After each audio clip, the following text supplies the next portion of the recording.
My dear students, तो अब हम लोग गुप्त काल के बाद पढ़ेंगे गुप्तोत्तर काल। गुप्त काल के बाद का जो कालखंड होता है उसको हम लोग कहते हैं गुप्तोत्तर काल। और गुप्तोत्तर काल के अंतर्गत हम आपके लिए मात्र 27 प्रश्न लेकर आए। कहेंगे सर इतना कम? जी, बस ये 27 सवाल आप अच्छे ढंग से कवर कर लीजिए, पूरा अच्छे ढंग से रिवाइज कर लीजिए। इससे ज़्यादा आपको गुप्तोत्तर काल में पढ़ने की ज़रूरत नहीं है। बहुत शानदार क्लास है। और पहला सवाल जो हम आपके स्क्रीन पे रख रहे हैं, सब लोग तैयार हैं? तो अभी बस एंशिएंट हिस्ट्री हमारा कंप्लीट होने वाला है, 3-4 क्लास और होगा। टोटल 14 से 15 क्लास हम कराएंगे और पूरा एंशिएंट हिस्ट्री कंप्लीट है। तुरंत हम लोग मिडाइवल में और तुरंत हम लोग मॉडर्न हिस्ट्री में एंट्री कर जाएंगे। तो आज हम क्या पढ़ेंगे? गुप्तोत्तर काल। गुप्त काल के बाद जो कालखंड होता है उसको गुप्तोत्तर काल कहते हैं। और यहाँ से हम 27 सवालों का निचोड़ करने वाले हैं। पहला सवाल कह रहा है कि वह चीनी यात्री कौन है, ठीक है ना, वह चीनी यात्री कौन है जिसने भीनमाल की यात्रा की थी? जी हाँ, तो याद रखिएगा कि सर वो चीनी यात्री कौन सा था भाई? वैन सॉन्ग था। कौन था? वैन सॉन्ग। और इन्होंने कहाँ की यात्रा की थी? भीनमाल। ठीक है, कहाँ की यात्रा की थी? भीनमाल।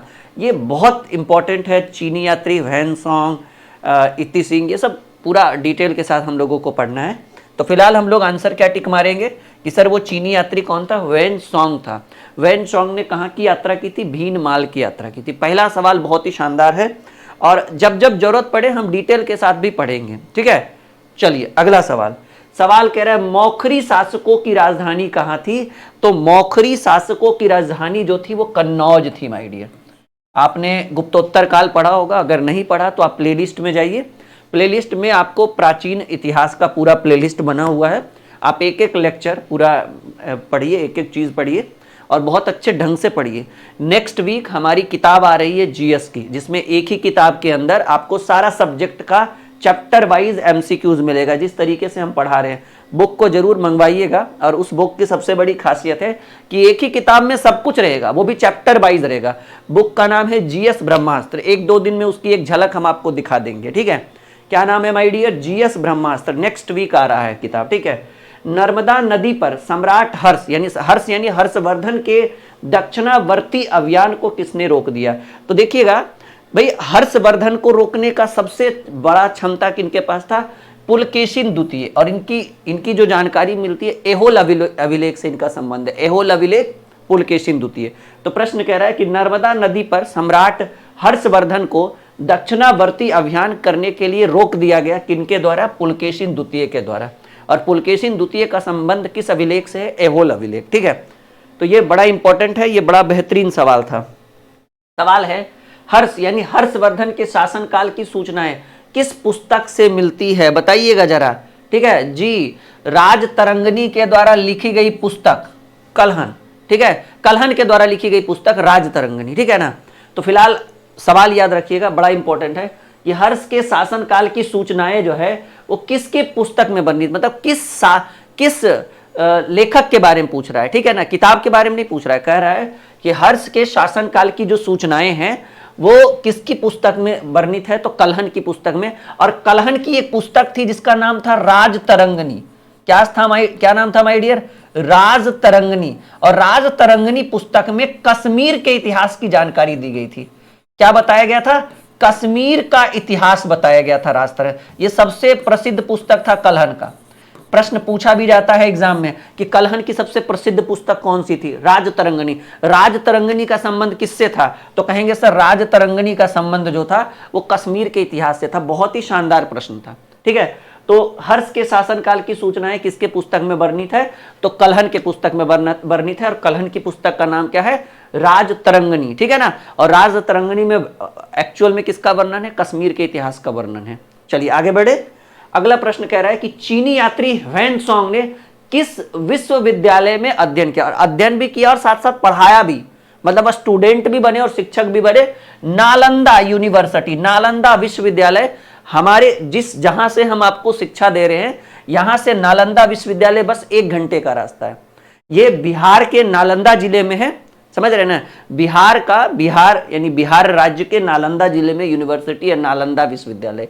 ये आप जब राजगीर कभी आइएगा ना, तो राजगीर से आपको 15 से 20 मिनट का डिस्टेंस है। कभी भी आप बिहार आते हैं बिहार में कभी भी आप अगर राजगीर आते हैं, राजगीर, उसी को प्राचीन काल में राजगिरी और गिरिब्रज कहा जाता था। राजगीर जो थी वो आपको पता है कि हर्यक वंश की राजधानी थी, ठीक है ना। हर्यक वंश के संस्थापक थे बिंबिसार, बिंदुसार नहीं बिंबिसार, और बिंबिसार ने अपनी राजधानी कहां बनाई थी? राजगिरी, यानी गिरिब्रज, उसी का प्राचीन नाम था गिरिब्रज, फिर राजगिरी, और अभी बोला जाता है राजगीर। तो जो नालंदा जिला है वहीं आपको नालंदा यूनिवर्सिटी भी मिलेगा, और वही नालंदा जिला के अंतर्गत ही एक जगह का नाम है राजगीर। राजगीर कोई जिला नहीं है, राजगीर जो पड़ता है वो नालंदा जिला में पड़ता है। हमारे यहाँ से नालंदा भी 1 घंटे का रास्ता है, हमारा 1-1.25 घंटे का। हमारे यहाँ से नालंदा विश्वविद्यालय की बात करो, और हमारे यहाँ से राजगीर का भी 1-1.5 घंटे का रास्ता है। तो कभी भी बिहार आइए और राजगीर आइए तो नालंदा यूनिवर्सिटी घूम लीजिए, नालंदा विश्वविद्यालय। इसको ध्वस्त किसने किया था? बख्तियार खिलजी ने, ठीक है ना। बनाया था किसने? पाल शासकों ने, ठीक है। हाँ, चलिए आगे बढ़े।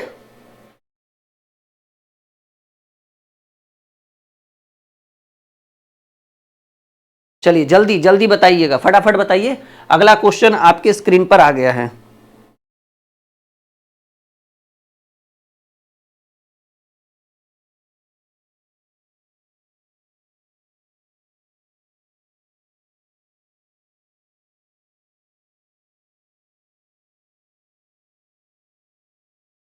हाँ चलिए, क्या कह रहा है प्रश्न? सम्राट हर्ष ने अपनी राजधानी, अच्छा एक सेकंड, हमने क्या बोला? नालंदा विश्वविद्यालय। इसके संस्थापक जो थे वो गुप्त शासक थे भाई, हम पाल शासक बोल दिए, गुप्त शासक, ठीक है ना। और इनका नाम था कुमारगुप्त,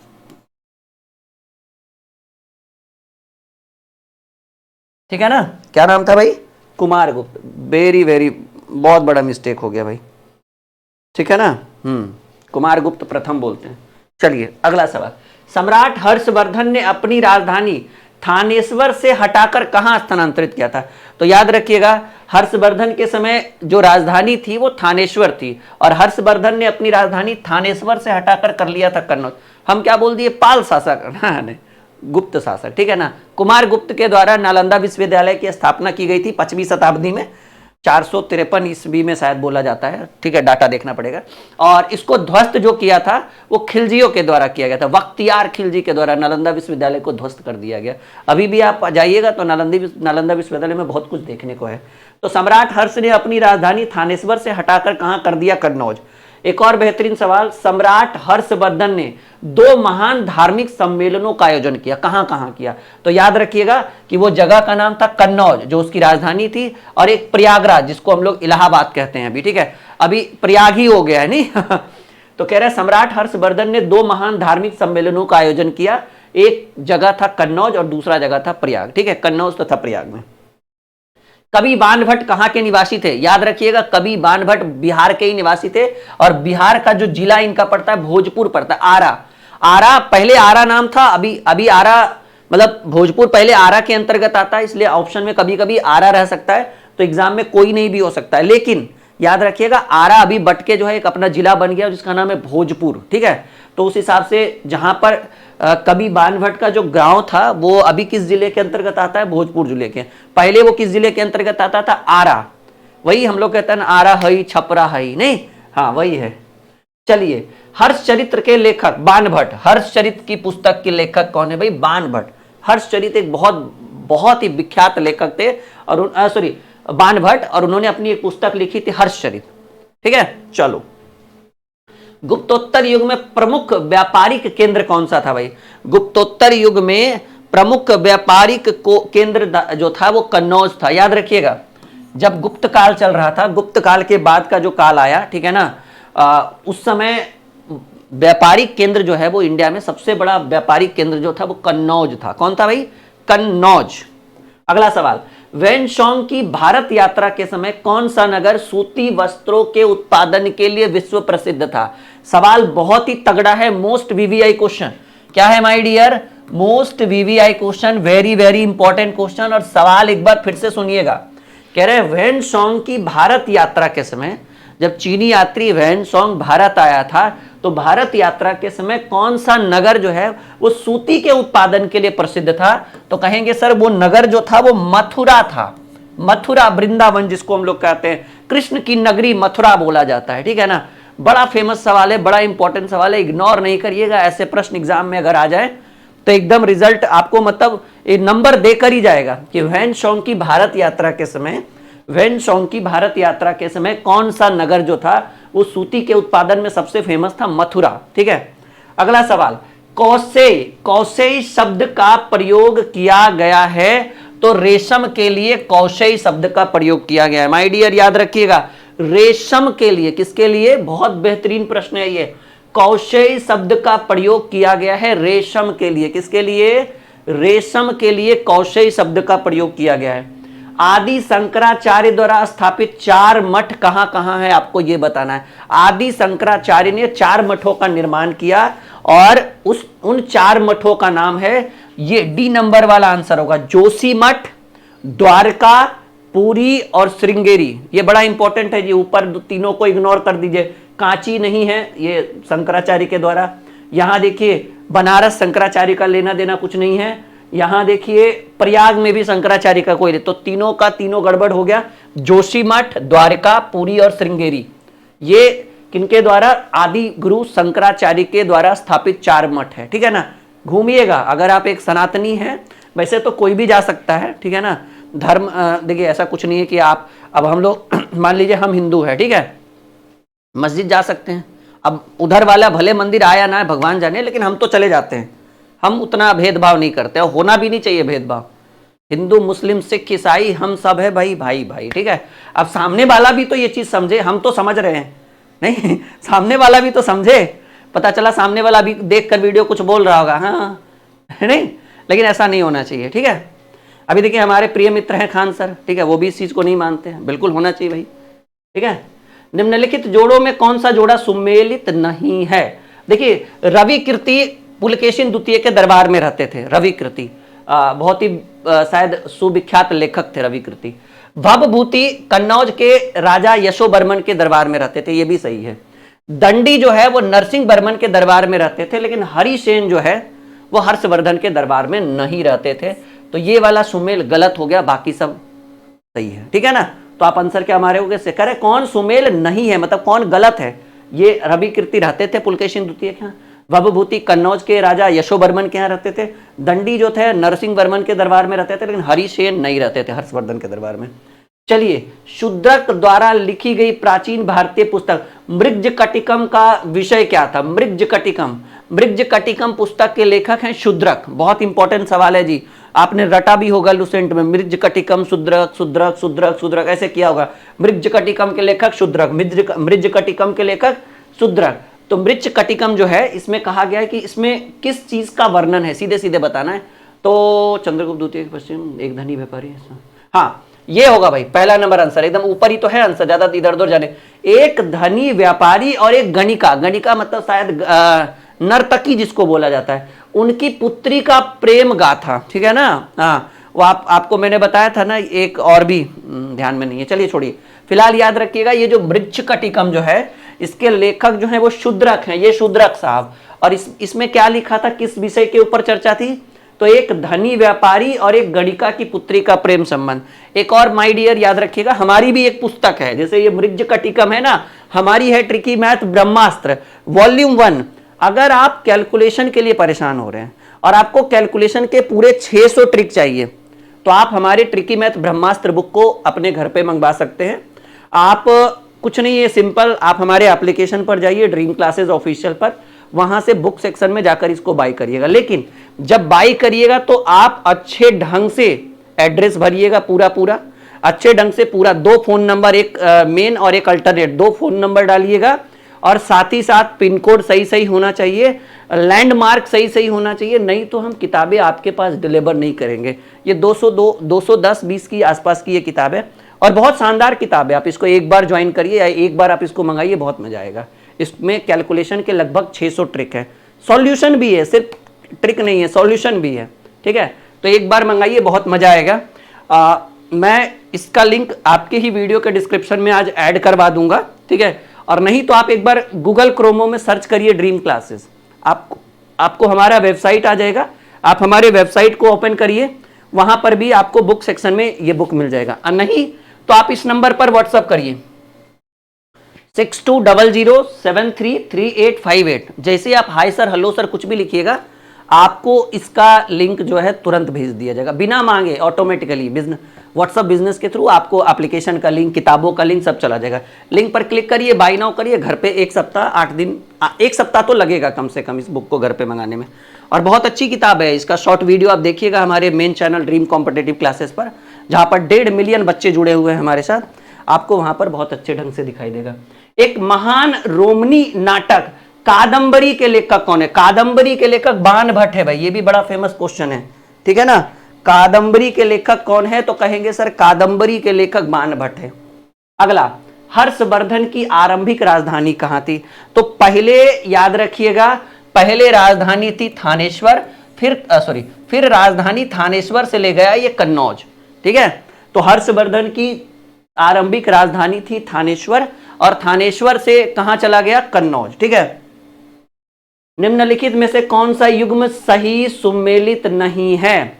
विक्रमादित्य, हर्षवर्धन, ह्वेनसोंग, चाणक्य, और उधर है टोडरमल अकबर। बताइए क्या होगा आंसर? याद रखिएगा, विक्रमादित्य के दरबार में चैतन्य नहीं रहते थे, या फिर चैतन्य के दरबार में, मतलब विक्रमादित्य और चैतन्य का लेना। देखिए ह्वेनसोंग किसके दरबार में आया था? हर्षवर्धन के दरबार। चंद्रगुप्त मौर्य किनके काल में थे? चाणक्य के काल में, मतलब एक ही पीरियड हुआ ना।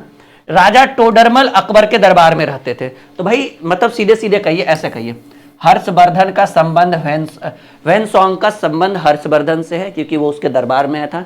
चंद्रगुप्त के गुरु हैं चाणक्य, ठीक है, तो इनका भी संबंध है। राजा टोडरमल जो थे वो अकबर के दरबार में थे, और नवरत्नों में राजा टोडरमल शामिल थे, और इनको जो है वो मतलब एक तरह से कृषि विभाग दिया गया था राजा टोडरमल को। तो भाई विक्रमादित्य का चैतन्य से कोई लेना देना नहीं है, तो ये सुमेल गलत है, बाकी सब सही है। करेक्ट आंसर आप ए मार सकते हैं कि यस सर ये वाला सही है, बाकी नहीं, ये वाला गलत है, बाकी सब सही है, ठीक है। 13वीं शताब्दी में राजस्थान के माउंट आबू के प्रसिद्ध दिलवाड़ा जैन मंदिरों का निर्माण तेजपाल शासकों ने, तेजपाल होगा मेरे हिसाब से, आई थिंक बिल्कुल सही कह रहे हैं हम लोग, करेक्ट आंसर। सवाल कह रहा है कि 13वीं शताब्दी में राजस्थान के माउंट आबू में प्रसिद्ध दिलवाड़ा, ये दिलवाड़ा जैन मंदिर था, ठीक है ना। इनका किसने बनवाया? तो तेजपाल ने, ठीक है ना। चलिए आगे बढ़ते हैं। मध्य प्रदेश में खजुराहो में स्थित किस धर्म और धर्मों के मंदिर है? खजुराहो में स्थित जैन मंदिर और हिंदू मंदिर है इसमें, और इनके शासक चंदेल शासकों ने। खजुराहो में स्थित जैन मंदिरों का निर्माण चंदेल शासकों के द्वारा गया। तो ये हिंदू और जैन दोनों की मतलब मंदिर है खजुराहो में। खजुराहो में स्थित जैन ज्यादा प्रसिद्ध है, हिंदू भी है, हिंदू और जैन, यहाँ बौद्धों की मंदिर नहीं है, ठीक है। तो हिंदू तथा जैन दोनों का है। तो आंसर क्या होगा? हिंदू तथा जैन दोनों, करेक्ट आंसर सी होगा। चलिए, संस्कृत नाटक नागानंद की रचना किस शासक द्वारा की गई थी? नागानंद, बताइएगा जरा, ठीक है। हाँ बहुत बढ़िया सवाल है जी, जल्दी बताइएगा। पर संस्कृत नाटक नागानंद की रचना जो है, नागानंद की रचना जो है वो हर्षवर्धन के द्वारा की गई थी। संस्कृत नाटक नागानंद की रचना हर्षवर्धन के द्वारा की गई थी। संस्कृत नाटक नागानंद की रचना किस शासक के द्वारा की गई थी?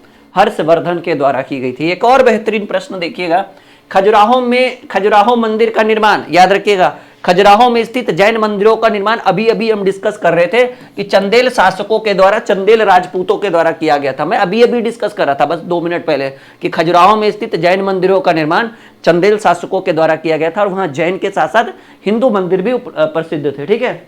बढ़े आगे।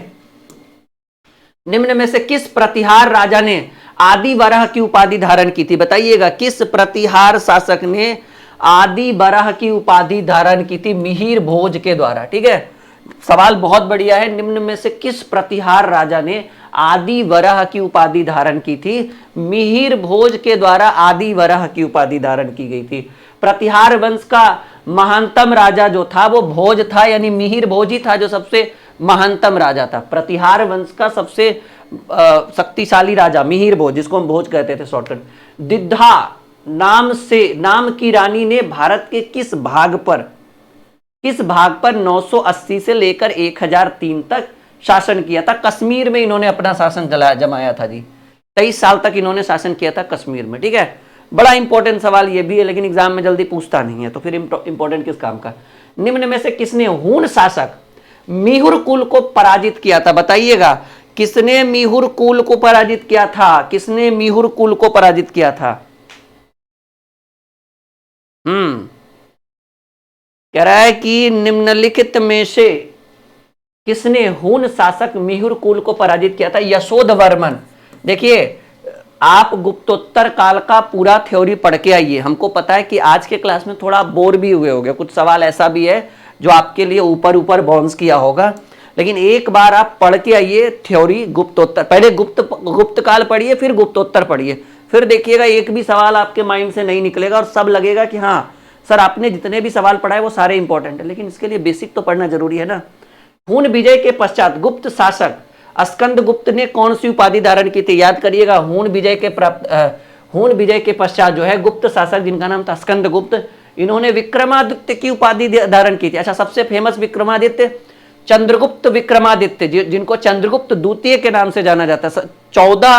14 राजाओं ने विक्रमादित्य की उपाधि धारण की थी, लेकिन सबसे महान विक्रमादित्य कहलाया चंद्रगुप्त विक्रमादित्य, और उन्हीं का नाम था चंद्रगुप्त द्वितीय, ठीक है ना, जिन्होंने अपनी भाभी देवी से शादी कर ली और कालिदास ने उनका जो है बैंड बजा दिया, उनके ऊपर एक किताब लिख दी देवी चंद्रगुप्तम, ठीक है ना। देवी चंद्रगुप्तम में पूरा कालिदास और उनकी भाभी का जो है, नहीं चंद्रगुप्त द्वितीय और उनकी भाभी देवी का जो है पूरा प्राइवेसी की धज्जियां उड़ा दी कालिदास ने, ठीक है। कालिदास उस समय के महान लेखक थे, ठीक है। उम्मीद है कि आज की क्लास अच्छी रही होगी। अगला जो टॉपिक है वो चोल वंश, समझिएगा पूरा दक्षिण भारत से हम लोग लेकर आएंगे, बहुत मजा आएगा। अगला क्लास बिल्कुल भी मिस नहीं करिएगा। और किताब आ रही है नेक्स्ट वीक जीएस की, आप जरूर मंगवाइएगा। बहुत ही शानदार किताब रहेगी आप लोगों के लिए, बहुत ही जबरदस्त किताब रहेगी, ठीक है। चलो डन।